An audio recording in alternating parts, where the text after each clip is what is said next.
Hola amigos, bienvenidos a un nuevo episodio de Bosquejos, un podcast hecho por 4 amigos en los que hablamos acerca de la fe y la vida cristiana. ¿Cómo están? Bienvenidos a un nuevo episodio. ¿Cómo andan a mis amigos? Estoy con Mati, con Néstor y con Josué y claro yo, Mauro.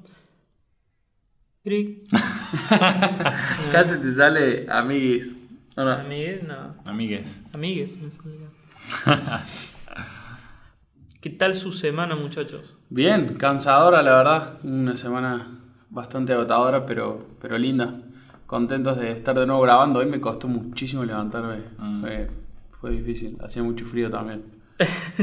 Sí, para cuando salga este episodio probablemente ya no haga tanto frío, pero sí, estamos acá un sábado a la mañana grabando Bosquejos Podcast.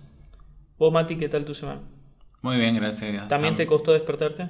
Sí, obvio. En invierno cuesta, ¿o no? Ayer íbamos a salir a caminar con Mati y por tema mío no salimos. Yo le dije que no, pero el día anterior salimos, o sea, el jueves, tempranito. Yo tengo un amigo al cual no le es costoso levantarse temprano y ese es Josué, ¿o no, Josué?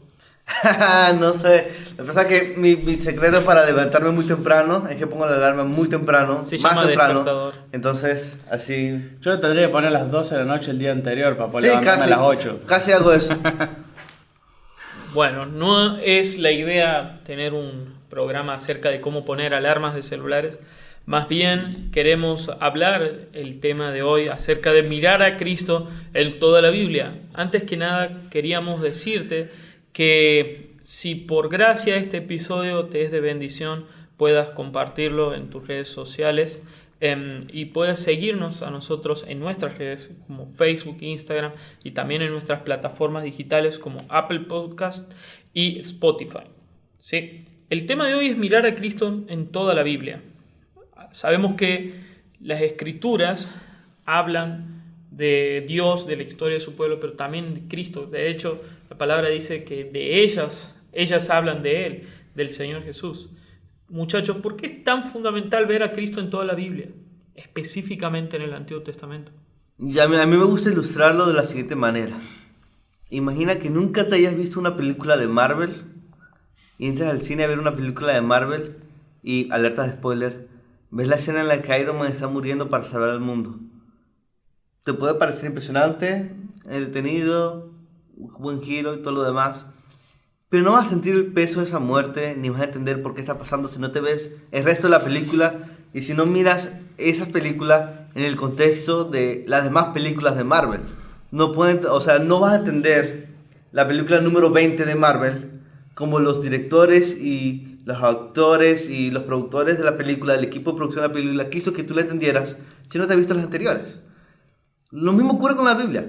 Nosotros podemos llegar a los evangelios y ver la obra de Jesús y ver que murió por nosotros y entender un poco qué está pasando allí y dar gracias a Dios por eso, pero no vamos a entender jamás la magnitud de todo lo que Jesús hizo y por qué es tan importante y cómo eso debe impactar nuestras vidas si no lo vemos en el contexto de la historia de la redención. Y resulta que todo el Antiguo Testamento nos va apuntando a eso, nos va preparando para la obra de Cristo, nos va mostrando qué es lo que Cristo viene a hacer y cómo eso debe cambiar la forma que vivimos ahora. Entonces me gusta mucho ilustrarlo de esa forma, me ha servido bastante a mí cuando lo estoy enseñando a otras personas. Y también es el tema de que, según los Corintios capítulo 3, versículo 18, enseña que nosotros somos cambiados y hechos a imagen de Cristo a medida que contemplamos su gloria. ¿Y cómo contemplamos su gloria? Bueno, Jesús dice en Juan capítulo 5, versículo 39, que las Escrituras, el Antiguo Testamento, habla de Él. Entonces, si tú quieres conocer a Cristo, tú necesitas leer no solamente el Nuevo Testamento, sino también el Antiguo Testamento. Porque si en el Antiguo Testamento tú te pierdes una visión de la gloria de Dios tan amplia como Dios quiere que tú la tengas, por algo Él nos dio el Antiguo Testamento también. Entonces está todo ese asunto, ¿no? De que tú no puedes entender el Nuevo Testamento sin el Antiguo Testamento y tampoco puedes comprender más la gloria de Jesús, de la cual Él nos habla en el Nuevo Testamento, si no conoces el Antiguo Testamento. Muchas gracias por tu respuesta, Josué. Es verdad. También tengo un amigo que se llama Matías, que es muy risueño, que seguramente tiene algo para decir. Yo no he visto mejores transiciones que las tuyas, hermano. Gracias. Vos sabés que siguiendo con lo que Josué estaba hablando, obviamente yo estaba pensando en varios textos de la Biblia, pero voy a citar uno de 1 Pedro. Típico. Obviamente. Obviamente. Yo me voy a hacer podcast ya. Porque Pedro dice que acerca de esta salvación, dice en capítulo 1, versículo 10, dice que acerca de esta salvación de la que Pedro viene hablando, los profetas del Antiguo Testamento profetizaron de la gracia que vendría a ustedes, y diligentemente ellos inquirieron y averiguaron, y ellos procuraban saber qué persona y qué tiempo les indicaba el Espíritu de Cristo dentro de ellos, acerca del Mesías, acerca de los sufrimientos del Cristo, ¿no? Del elegido, del ungido de Dios, y de las glorias que seguirían. Y a ellos se les fue revelado que no se servían a sí mismos. No era para ellos, era para nosotros, los que ahora hemos escuchado, también por estas escrituras, por medio de los que le predicaron el Evangelio, dice. Y a mí me parece muy, muy, muy importante entender esto, que Cristo es el tema de todas las escrituras, especial, y también del Antiguo Testamento. Uno tiende como a dividir drásticamente las dos cosas, ¿no? Pero en Lucas 24 Jesús también está caminando con los discípulos y le dice: insensatos, ustedes no entienden que todos los profetas hablaron de mí. Pedro en su predicación en Hechos también dice lo mismo, que Moisés había prometido, y desde Moisés y desde Samuel en adelante todos los profetas han hablado de Cristo. Entonces, ¿por qué es importante? Y creo que lo vamos resumiendo o dando vuelta a la misma idea, porque no quiero repetir mucho lo que Josué ya dijo, pero si no logramos ver a Cristo, no entendemos que habla de Cristo, estamos perdiendo el sentido principal de la Biblia. Estamos leyendo mal la Biblia, como lo que vos citabas de 2 Corintios. Dice, los judíos lo leen como con un velo. Uh-huh. Nosotros podríamos tener el mismo velo, si obviamente está hablando del Espíritu Santo ese pasaje, uh-huh. Pero nosotros podríamos tener como un mismo velo, estar cegados al verdadero tema, y que Pedro acá dice, los del Antiguo Testamento, por el Espíritu de Cristo, hablaban de Cristo, y los del Nuevo Testamento, o los predicadores que ahora les predican a ustedes, hablan de Cristo, todo habla de Cristo. Y si ustedes, y si nosotros no somos capaces de entender eso y ver y ir de esa manera a las Escrituras, estamos perdiendo totalmente el tema de las Escrituras. Y Pablo le dice a Timoteo que persevere en las Escrituras, hablando del Antiguo Testamento, en las cuales fue enseñado desde niño, porque ellas te pueden hacer salvo. ¿Por qué es importante ver a Cristo en las Escrituras? Porque la salvación llega a nosotros, como dice Pedro, por toda la Biblia. Sí, pero también es importante eso que menciona Matías, de que ese velo también lo quita el Señor. El pasaje que estamos citando del camino de Maús con Jesús, él dice que Jesús, con esos discípulos los cuales iban con él, les comenzó a explicar por Moisés y todos los profetas lo que se refería a él en todas las Escrituras. Y aún así, la gente que iba con él no había comprendido del todo, hasta que ellos se sentaron en la mesa, y dice que se abrieron sus ojos y le reconocieron, pero él se desapareció, el Señor. O sea, hay un momento en el que también sus ojos son abiertos, ese velo se cae, y esa iluminación lo da el Espíritu Santo, ¿no? Sí, pero tampoco podemos esperar esa iluminación si no nos estamos exponiendo a la palabra. Sí. Claro. Y si no buscamos ser diligentes. En 2 Timoteo capítulo 2, versículo 7, Pablo le da unas instrucciones a Timoteo y le dice: considera lo que te digo, y el Señor te dará entendimiento en todo lo demás. Lo mismo ocurre cuando vamos a la palabra de Dios. Nosotros no podemos ver a Cristo en la Biblia en nuestras propias fuerzas. Por eso me gusta mucho lo que dices, Mauro. Pero por lo que he visto en nuestro contexto, es muy común ir a la Biblia y decir: Espíritu Santo, muéstrame dónde está Cristo aquí, y después terminar alegorizando, sacando cualquier cosa de contexto, Sí. que realmente haciendo el trabajo de hacer una exégesis, o mejor dicho, un estudio bíblico, una forma más fácil de decirlo, un estudio bíblico que busque considerar de qué manera Cristo está allí. Yo creo que añadiendo a todo esto, es importante ver a Cristo en el Antiguo Testamento, porque en última instancia la Biblia es una sola historia. Así es. Yo veo la Biblia como una película en DVD, versión extendida, pero dividida en 2 discos, Antiguo y Nuevo Testamento, que cuentan la misma historia, tienen el mismo director, el mismo equipo de producción y el mismo protagonista, que es Jesús. Y Matías dio creo que abordó algo muy interesante, y que es consecuencias muy grandes cuando nosotros no leemos, la Biblia con Cristo en el centro. Cuando nosotros no vemos cómo el protagonismo de Cristo está presente en toda la Biblia. Yo creo que hay por lo menos 3 razones, profundizando un poco más en esto de por qué es muy importante ver a Cristo en la Biblia. Y la primera es que el protagonismo de Cristo nos guarda de una lectura moralista. Si nosotros vamos al Antiguo Testamento y no vemos a Cristo allí, vamos a terminar viendo a Sansón como un gran ejemplo, excepto al final. Claro. Niños no lean esa parte, niños solamente lean cuando Sansón salvaba al pueblo de Dios. O vamos a decirle a los niños la historia de David contra Goliat. Y bueno, la lección allí es que tú debes confiar en Dios para destruir a tu gigante. Pero cuando viene el pecado con Betsabé, le decimos, niños, no lean esa parte. Terminamos con una versión de la Biblia que simplemente vemos ejemplos morales y normas morales. Que en última instancia, esos ejemplos morales, entre comillas, son personas falibles a las cuales Dios usó para mostrarnos que algún día iba a venir alguien que no iba a cometer los errores que ellos cometieron. Y los mandamientos, todo eso en última instancia nos apunta a Cristo. Porque los mandamientos nos muestran nuestra necesidad de salvación. Y los mandamientos nos muestran lo que Cristo iba a hacer por nosotros, viviendo la vida perfecta que nosotros debimos vivir y que no podemos hacerlo por nuestros pecados. Entonces, el protagonismo de Cristo nos guarda de una lectura moralista de la palabra de Dios. También diría que el protagonismo de Cristo nos conduce a entender la Biblia, porque nosotros, por ejemplo, vamos a ver en el Nuevo Testamento, se habla de que somos el nuevo templo de Dios. Se habla de que Jesús es el nuevo Adán. Se habla que Jesús es el sumo sacerdote, hijo de David. ¿Tú no entiendes eso si no sabes quién es David, si no sabes quién fue Adán, si no sabes lo que pasó antes? Es una forma en la que el Antiguo Testamento te va preparando y te va apuntando para el Nuevo. Pero yo diría que una tercera forma, y esto es muy sutil, es que el protagonismo de Cristo nos impulsa a profundizar más en la Biblia. Algo que a mí me ha cambiado bastante la vida es ver a Cristo en el Antiguo Testamento, porque me ha hecho ver a Cristo más glorioso de lo que yo creí que era. Y me ha hecho entender que la iglesia, nosotros, yo como creyente, no soy un plan B de Dios. No es que el propósito de Dios con Israel fue un fracaso y ahora se hizo borrón en cuenta nueva en esta nueva época en la que estamos, Nuevo Testamento, sino que realmente hay toda una historia detrás y algo que Dios planificó y que Dios preparó de antemano, y nosotros formamos parte de eso por gracia.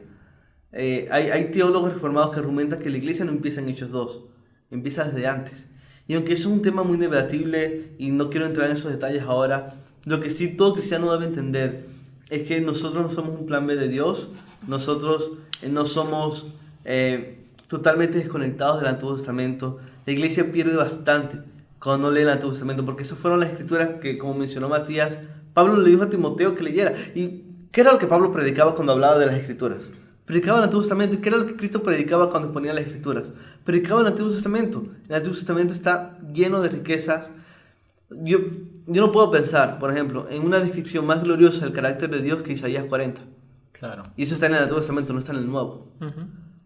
Realmente ver a Cristo en el Antiguo Testamento es algo que ha cambiado mi vida, porque me ha hecho ver la belleza de la palabra, me ha hecho ver cómo todo encaja. Y hay una gloria peculiar, diría John Piper, en eso. Es algo que podríamos decir que es satisfying. O sea, ver cómo todo encaja te muestra la belleza de Dios, de cómo Dios orquestó todo para que en la encarnación de su Hijo, su vida perfecta, su muerte en la cruz, su resurrección y su ascensión y su siguiente venida, todo tenga sentido y ese sea el centro del universo entero. De niño yo pensaba que el Antiguo Testamento era para mostrarme desde dónde venía mi pecado, y cuando mi mamá me retaba por algo que hice, en realidad yo sabía que no era culpa mía, sino que era culpa de Adán, que había pecado primero. Entonces, siguiendo, y solamente no quiero repetir todo porque acuerdo con lo que decían los chicos, de que es importante ver toda la Biblia, porque si bien podemos ver cosas como las que decía recién que veía de chico, el pecado de Adán, podemos ver el plan de Dios en su amor y en su gracia para con su pueblo, para con toda la historia que podemos ver al Señor Jesús antes o sea, en el Antiguo Testamento, antes del Nuevo iba a decir, y podemos entender cómo sigue la historia en el Nuevo Testamento. Es una continuidad, creo.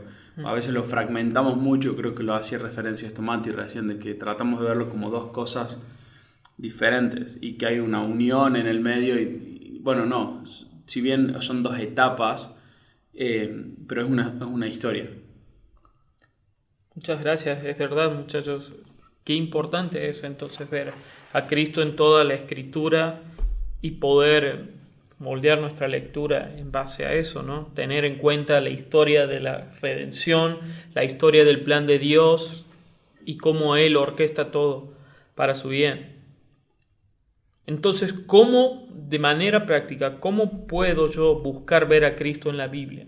¿Cómo lo hacen ustedes, muchachos? Lo principal creo que es como decía Josué recién, en parte respondió esta pregunta. Primero es pedirle sabiduría al Señor, o sea, buscarlo en oración, pero lo segundo es sentarte a leer la palabra de Dios, buscando entender su contexto, buscando las conexiones. Si hace falta, por ahí es necesario al inicio buscar un libro de apoyo, como un comentario, alguna Biblia de estudio que tenga las referencias necesarias para poder hacer las conexiones tal cual las refleja la palabra, no como decía José recién, que le pido al Espíritu que me ilumine, pero yo después termino haciendo una sacada de contexto de lo que a mí me parece que podría llegar a decir, sino que buscando referencias sólidas sobre los pasajes y buscando unir cada historia. Si bien hay cosas que no se pueden unir, hay historias que no se unen, cosas que pasaron en un periodo de tiempo, pero sí hay principios bíblicos, ¿sí? Lo que les llamamos las doctrinas. Las doctrinas son aquellas cosas que podemos ver a lo largo de toda la Biblia, es decir, cuando hablamos de la doctrina de Dios, es porque podemos ver un atributo de Dios a lo largo de toda la Biblia, no necesariamente en una época puntual de la historia o del tiempo. Entonces es necesario para llegar a poder entenderlo y poder unirlo en nuestra mente. Creo que una de las cosas de cómo podemos hacerlo es buscando material sólido como Biblias de estudio o comentarios que nos ayuden a unir pasajes y a unir contexto. Bueno. Los comentarios y las Biblias de estudio, como dice Néstor, son súper útiles. De hecho, a mí me ayudan bastante. La Biblia de estudio de la Reforma, por ejemplo, es muy buena. Y hay una Biblia que es de teología bíblica, Ver a Cristo en toda la Biblia, editada por D.A. Carson, está en inglés, no está en español todavía, pero es mi Biblia de estudio favorita y me ayuda un montón. Y es bueno que los cristianos aprendamos de eso porque Dios ha dado dones y maestros a la iglesia. Pero yo aquí quiero ser siempre cuidadoso porque en la historia de la iglesia, cuando tú miras la historia de los reformadores o la gente que hubo antes de nosotros, ellos no tenían Biblias de estudio, no tenían los mismos comentarios que nosotros tenemos, y aún así pudieron ver a Cristo en la Biblia.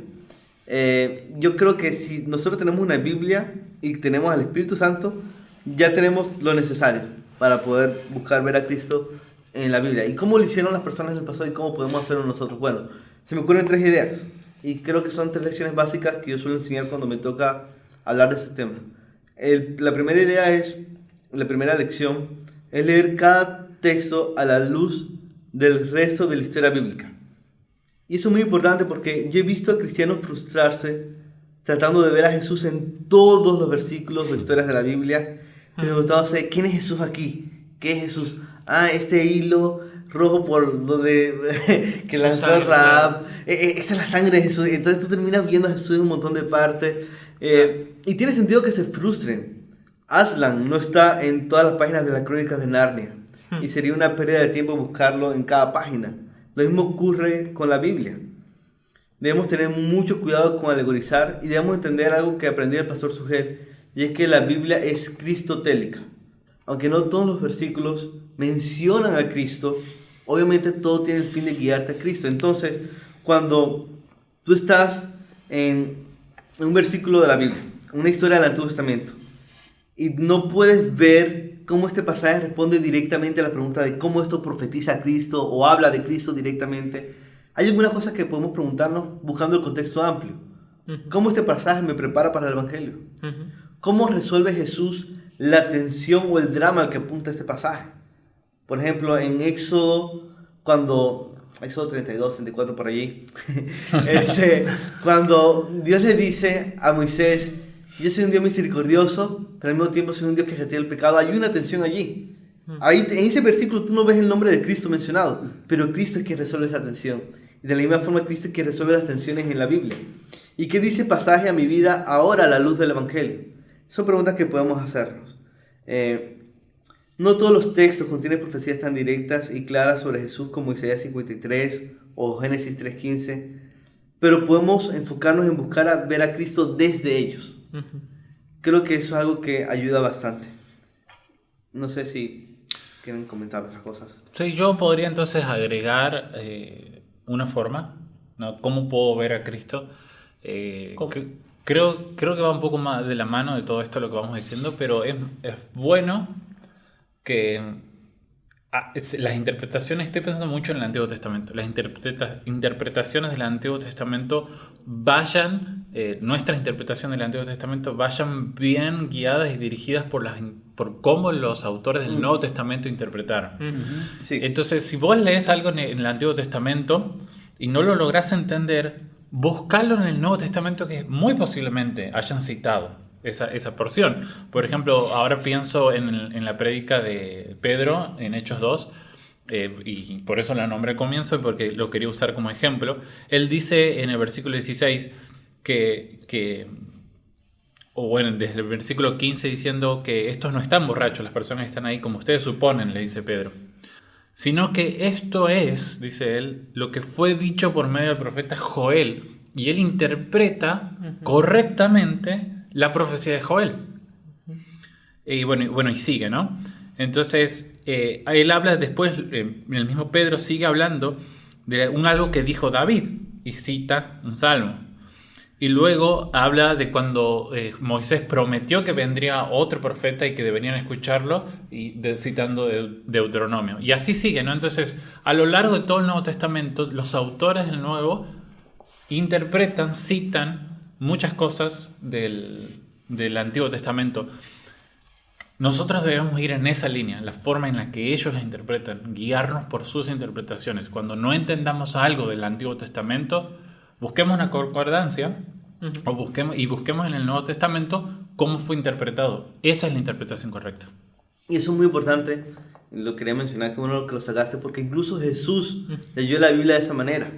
Por ejemplo, en Juan capítulo 3, versículos 14 y 15, Jesús confronta a Nicodemo y le dice: y como Moisés levantó la serpiente en el desierto, así es necesario que sea levantado el Hijo del Hombre, para que todo aquel que cree tenga en él vida eterna.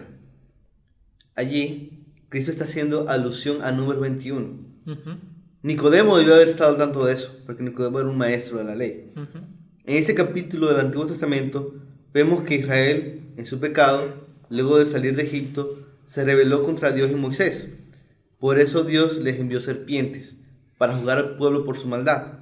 Pero en medio de ese evento, Dios muestra su amor. Él le dice a Moisés que haga una serpiente de bronce y que la ponga sobre una asta, y cualquiera que fuera mordido y mirara a esta serpiente iba a vivir. Y así pasó.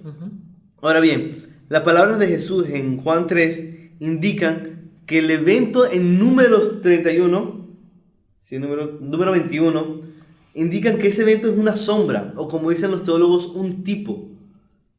Una sombra del levantamiento del Hijo del Hombre, lo cual es la realidad, o como dicen los teólogos, un antitipo. Entonces, cuando tú lees Número 21, tú puedes ver cómo ese pasaje apunta en última instancia a Jesús y a su obra.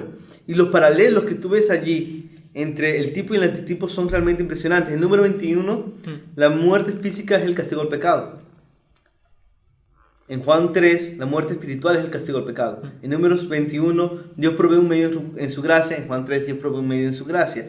En Números 21, una serpiente de bronce representando el castigo que el pueblo merece debe ser levantada a la vista de todos. En Juan, Jesucristo en una cruz llevando el castigo que el pueblo merece debe ser levantado a la vista de todos. En Números, son curados todos los que tienen fe y miran a la serpiente levantada. Y esa es la única forma en que el pueblo podía ser curado. Pero en el Evangelio vemos que son salvos eternamente todos aquellos que tienen fe y miran a aquel que es levantado, que es Jesús. Y esta es la única forma en que toda persona puede ser salva. Entonces hay unos paralelos muy importantes allí. Pero ahora imagínate que tú estás leyendo Números 21 y no conoces Juan 3 y lees Números 21 y mira eso de las serpientes y dices, ok, debo adorar una serpiente ahora. Tú no vas a entender Números 21 si no conoces Juan 3. Exacto. Y no puedes entender el mensaje de Juan 3 Y todo lo que Jesús le está diciendo a Nicodemo si no conoce el número 21. Entonces ahí es como tú puedes ver la relación tan íntima que hay entre cada testamento y cómo el Antiguo Testamento nos ayuda a entender el Nuevo Testamento, pero el Nuevo Testamento también arroja luz al Antiguo Testamento. Así es, todo cobra sentido cuando llega Cristo. Sí, y no sé quién lo explicaba de esa forma, pero no es que metemos cosas en el Antiguo Testamento. Alguien decía que el Antiguo Testamento es como una habitación oscura. Y luego con el Nuevo Testamento tú entras con luz y puedes ver todo lo que realmente hay allí. Y más o menos eso es lo que ocurre. El Nuevo Testamento realmente ilumina el mensaje del Antiguo Testamento. Tal vez eso lo decía Platón en la República. Puede ser. Perfecto. Hace un momento también, José, vos mencionabas que si uno tiene una incorrecta interpretación del Antiguo Testamento puede caer en ciertos peligros. Por ejemplo, mencionabas de que como que la iglesia es el plan B de Dios, y es más, yo he escuchado cosas por el estilo en ciertos círculos evangélicos. ¿Y qué otros peligros hay de no tener una correcta hermenéutica respecto a este tema? Creo que hay varios. Uno ya lo hemos hablado, creo que Josué, si no me equivoco, estaba nombrando el tema de la inmoralidad, el moralismo, perdón. Si leemos muchos pasajes del Antiguo Testamento y no hacemos una reflexión cristológica, fácilmente podemos caer en el moralismo, ¿no? En ser demasiado duros, moralistas justamente con este tema. Creo que es lo que les pasaba a los judíos, a los fariseos en particular, y creo que es una de las cosas que retoma Pablo en 2 de Corintios. La tengo con la inmoralidad. El moralismo es uno, pero en ese pasaje, y ya lo hemos hablado creo, pero en ese pasaje también dice que ellos, con el velo puesto, no son capaces de ver a Cristo en las Escrituras.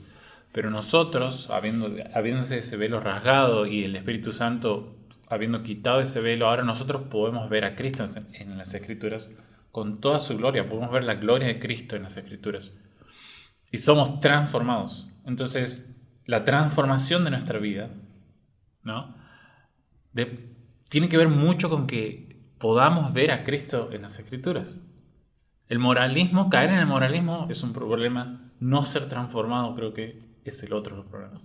Sí, también creo que hay una especie de dos extremos, ¿no? Como no ver a Cristo en las Escrituras y verlo en todos lados, que es básicamente claro lo que Josué mencionaba, de que especialmente cuando abandonamos un extremo teológico de no, porque ahí no habla eso, ese es un periodo de la Biblia en la que no apunta a Cristo, eso es la etapa, qué sé yo, por ejemplo, de la inocencia, ya no está Cristo, no debemos ver el Evangelio aquí o lo que fuera.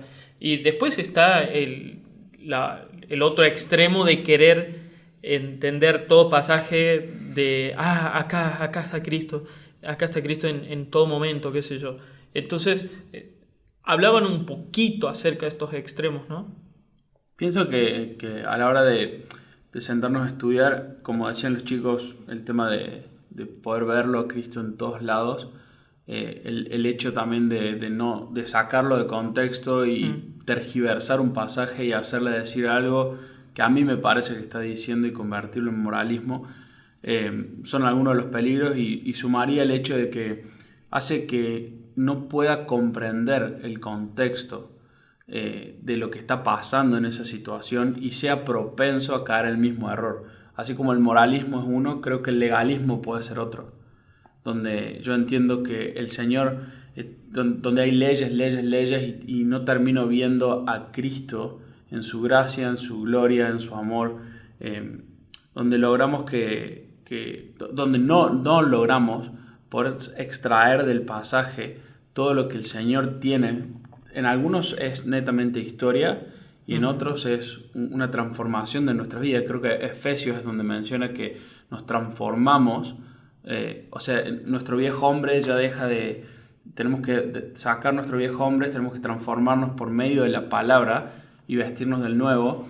Y cuando nos transformamos nuestra mente por medio de la palabra, nuestra teología aplica a todas las áreas de nuestra vida. O sea, nuestra forma de pensar va a ser de acuerdo a nuestra teología. Y si nuestra teología está errada y tergiversada, en muchas áreas de nuestra vida nos va a ir mal. Y no lo digo desde el punto de la prosperidad, como, Sí. bueno, si lo aplicas bien te va a ir bien y el Señor te va a prosperar. No me refiero a eso. Me refiero a que vas a estar aplicando muchos principios bíblicos mal en tu vida práctica. Ese punto es muy importante. Hace unos días estaba leyendo algo que hablaba de que no es lo mismo el Evangelio de la prosperidad que la prosperidad del Evangelio. Y si no vemos el Evangelio en toda la Biblia, nos perdemos experimentar y conocer más la prosperidad que viene del Evangelio. El estar en paz con Dios y conocerlo cada día más a Él. Y algo que yo añadiría a los peligros es que cuando no vemos a Cristo en toda la Biblia, corremos el riesgo serio de estancarnos como iglesia. Porque los discípulos en el camino de Maús se avivaron y tuvieron gozo cuando vieron a Cristo en toda la Biblia. El corazón de ellos ardía, decían ellos. Si nosotros queremos que nuestros corazones ardan, debemos ver a Cristo y debemos enseñar a Cristo a nuestros hermanos. Por eso que yo doy muchas gracias a Dios, por ejemplo, en mi iglesia local, nuestra iglesia, vemos que nuestros pastores no tienen miedo a predicar el Antiguo Testamento porque ellos saben que lo necesitamos y que cuando veamos a Cristo en el Antiguo Testamento, nuestros corazones también van a arder y van a desear compartir esa noticia con otras personas. Siguiendo con lo que decía Josué, en el tema de la importancia de la iglesia local, en esto de la predicación lo veo, ¿no? Y quiero retomar el pasaje de 1 de Pedro, capítulo 1, versículos 10 al 12, en el que Pedro les dice que el Antiguo Testamento por los profetas fue escrito, pero el Espíritu de Cristo les iba revelando el futuro y era para nosotros, ¿no? Para servirnos a nosotros. Eso es algo muy lindo. Y los que ahora predican el Evangelio les predican a partir de esas profecías, en este momento les predican a Cristo en las Escrituras, ¿no? La Escritura era más que nada el Antiguo Testamento. Y es muy interesante porque la predicación, el alcance a nuevas personas, la evangelización, tiene que ver mucho con esto, ¿no? Una iglesia que interpreta mal la Biblia. No solamente no pueden ser transformados sus miembros, caen en legalismo o moralismo, no sienten el gozo, ¿no? De lo que hablaba Josué, sino que fallan en la comisión que Dios les ha dado de predicar el Evangelio.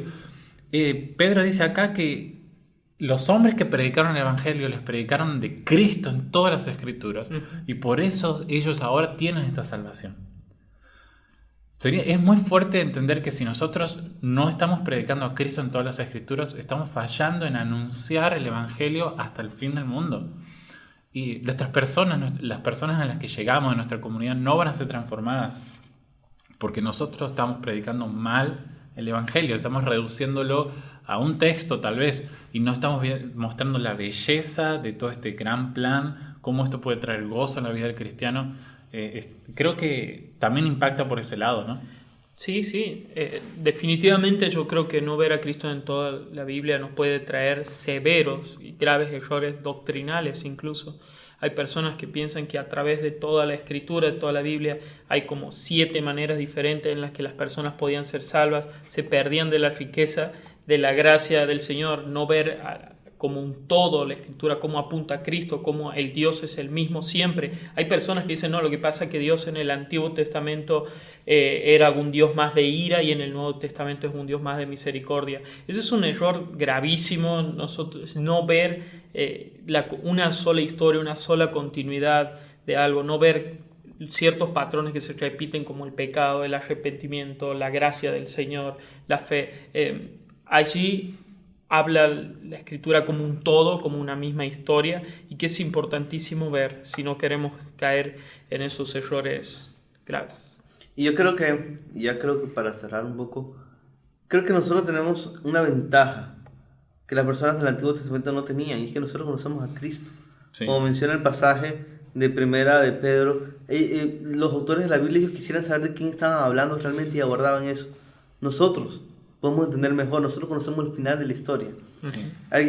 Creo que Tim Keller es el que dice que la Biblia Es como sexto sentido, en el sentido de que al final tú descubres que el protagonista estaba muerto y entiendes el giro inesperado, y cuando vuelves a ver la película ahora la empiezas a ver con otros ojos diferentes. Nosotros podemos ver en el Antiguo Testamento con unos ojos totalmente diferentes a como lo ve un judío. Así es. Y eso es algo muy hermoso. Es un regalo que nosotros tenemos y que debemos atesorar.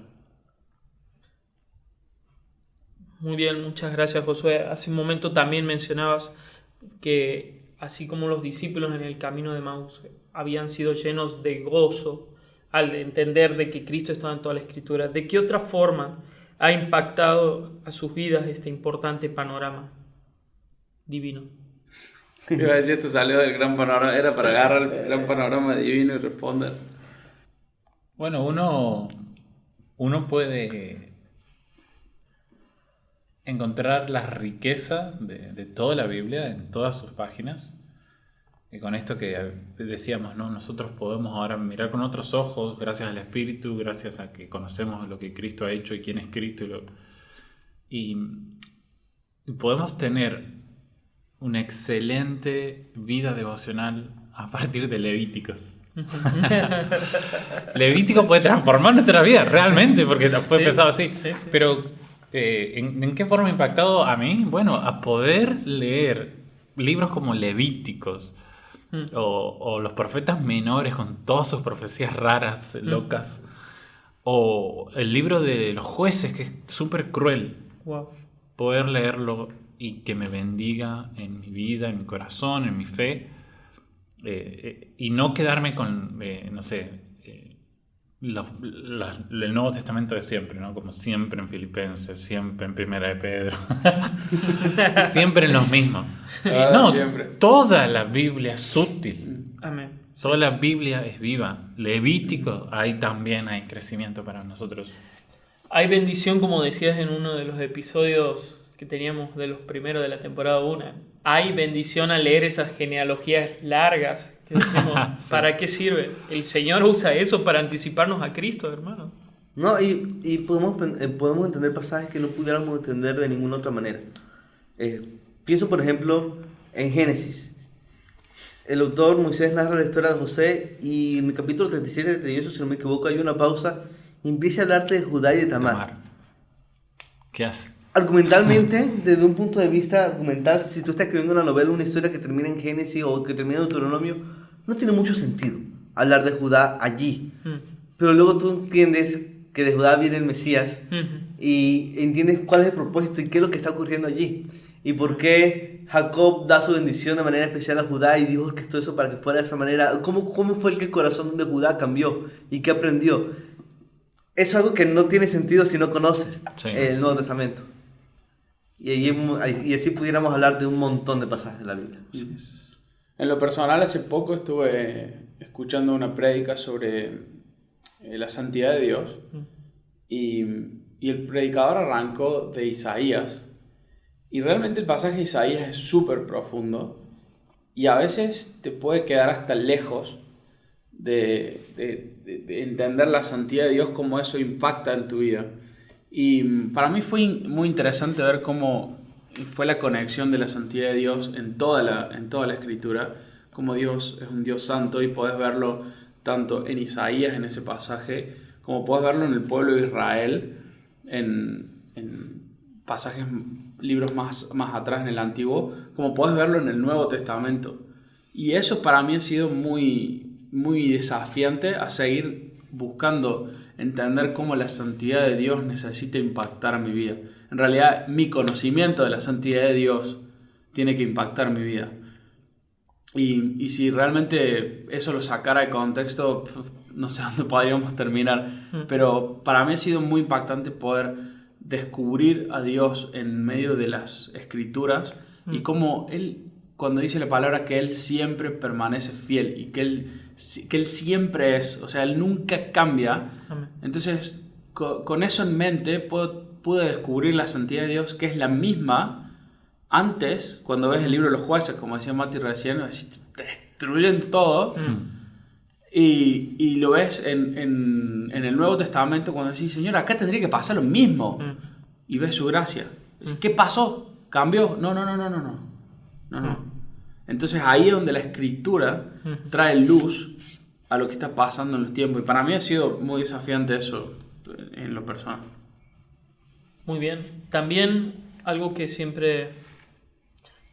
impactado mi vida personalmente es ver ese gran plan del Señor desde el principio. Me hace entender de que nada de lo que estoy viviendo ahora se escapa del conocimiento del Señor. El Señor tuvo un plan desde el Génesis, desde el principio. Incluso antes de que el hombre cayera, puedo ver el amor del Señor hacia sus hijos. Entonces me hace pensar, si el Señor tuvo un plan desde el principio, si el Señor planeó de que Cristo venga y se entregue por su iglesia, me hace pensar de que el Señor todavía piensa en mí, todavía me ama, y es importante, crucial ver eso también en la Escritura. El Señor tiene cuidado de nosotros, nada se escapa de Él. Bueno, muchas gracias, queridos amigos, por todas las cosas que han compartido. Si este episodio te ha sido de bendición, te pedimos que puedas compartirlo en tus redes y que nos esperes acá para un nuevo episodio de Bosquejos Podcast. Nos vemos. Chao.